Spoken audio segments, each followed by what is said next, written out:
harus mutar otak juga sih sebenarnya ya, karena bagaimanapun juga kan karena masuknya itu kan bisnis industrinya industri pariwisata sebenarnya.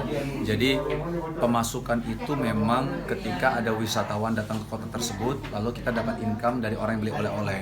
Tapi qadarullah kan sektor pariwisata ini kan yang terkena dampak yang begitu luar biasa juga, dan katanya juga recovery-nya paling lama juga katanya. Nah ini otomatis kami yang tadi ada 8 cabang, sekarang tinggal 2 yang kami buka. Nah jadi ini memang terasa banget buat kami. Tapi ya nggak menyerah di begitu saja gitu kan. Jadi kita coba putar bagaimana kita bisa jualan bukan hanya oleh-oleh, tapi kita bisa jualan yang lain juga gitu. Oh bukan, kalau itu beda lagi. Beda. Kalau ada beberapa itu kita nggak bisa pungkiri ya, karena kami juga secara beban gaji operasional kan jadi yang dulunya bisa kita tangani, tapi sekarang kan omset menukik turun tajam gitu, sehingga ya otomatis kita juga harus atur cash flow juga.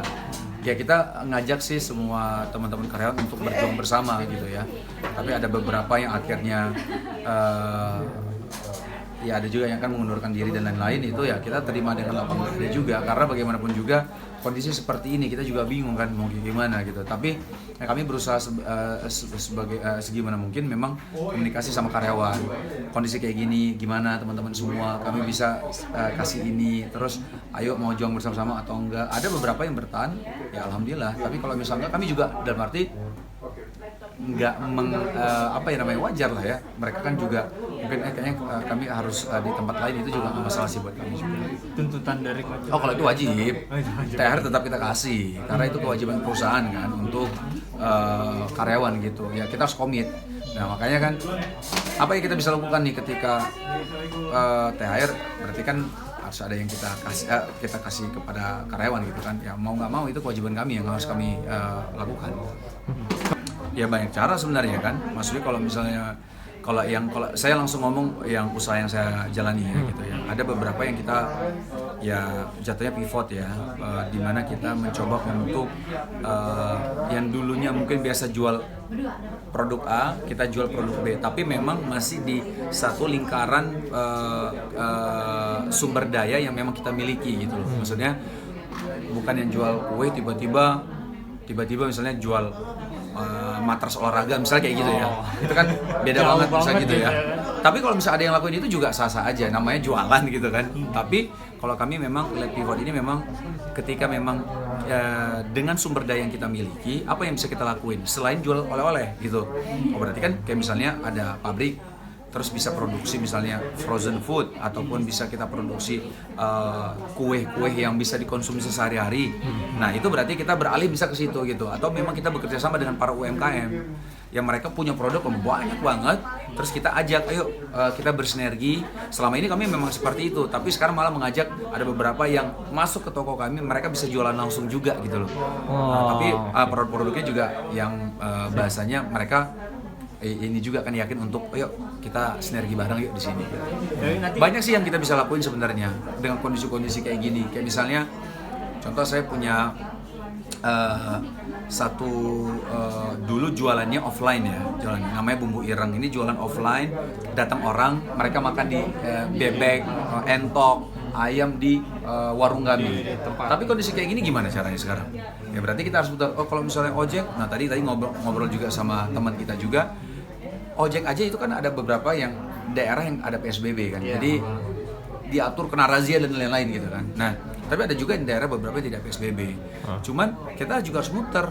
Omset kami yang bisa turun sampai 50%, 70% itu sangat bisa banget gitu.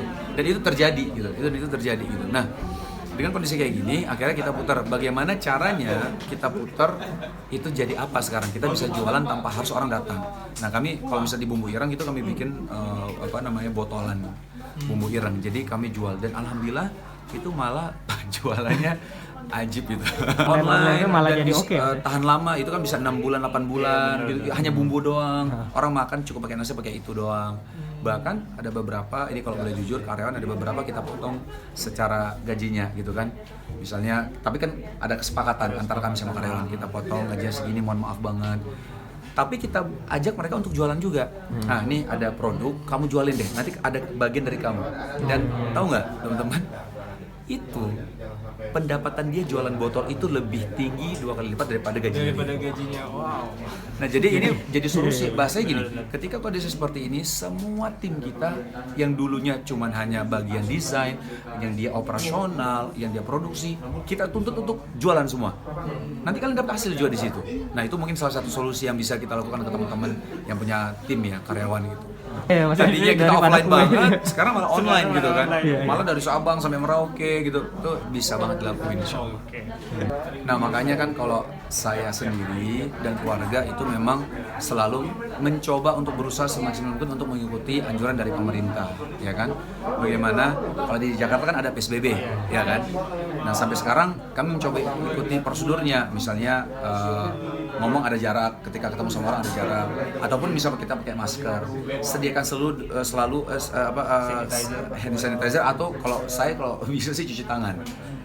Sediakan, karena bagaimanapun juga kan dokter-dokter udah bilang memang bisa mati ya ketika kita cuci tangan pakai sabun gitu kan.